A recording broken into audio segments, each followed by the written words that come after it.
शरीर मन बुद्धि के खिंचाव होते।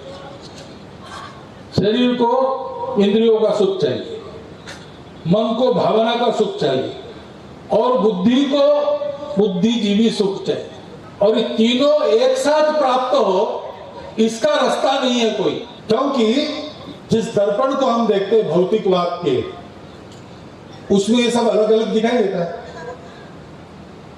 फिर मैं सुखी हूं, बाकी दुनिया दुखी है तो भी मैं दुखी हो जाता हूं।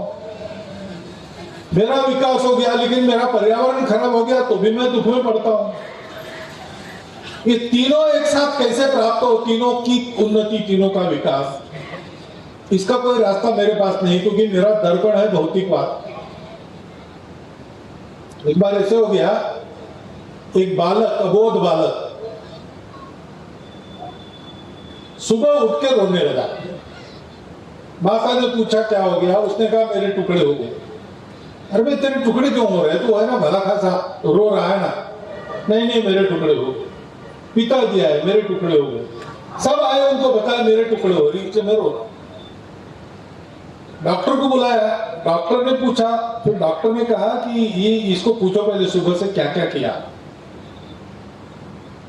तो उसने कहा कि मैं जग गया बाप। उसके बाद दर्पण देखा तो मुझे ध्यान में आया कि मेरे टुकड़े हो गए, मेरा चेहरा छिन्न विच्छिन्न हो गया।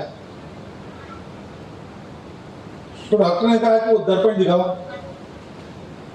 तो दर्पण टूटा था, इधर उधर से क्रैक हुआ था। अब जो भी उसमें अपना चेहरा देखेगा, उसको चेहरा टूटा हुआ ही दिखेगा। तो बालक को अपना चेहरा टूटा हुआ दिखा, रोने लगा।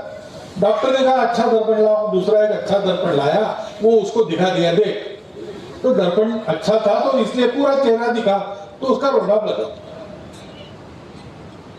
आज हम लोगों की स्थिति ऐसी है, हम एक टूटा हुआ आईना देखकर अपने आप को अलग मान रहे। स्वामी जी ने कहा ना, एकता चाहिए। झगड़ा क्यों है, एकता तो है, वो सत्य है।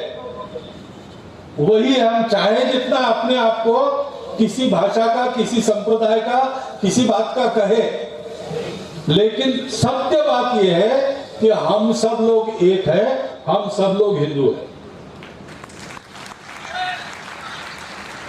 लेकिन एक चतुर अंग्रेज हमारे यहां पर आकर लड़ाई करके हमको जीत के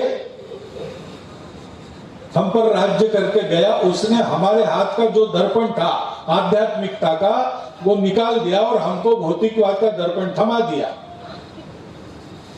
वो टूटा दर्पण थमाया और तब से हम आपस में अपने आप को अलग मानकर छोटी छोटी बातों को लेकर झगड़े करते हैं।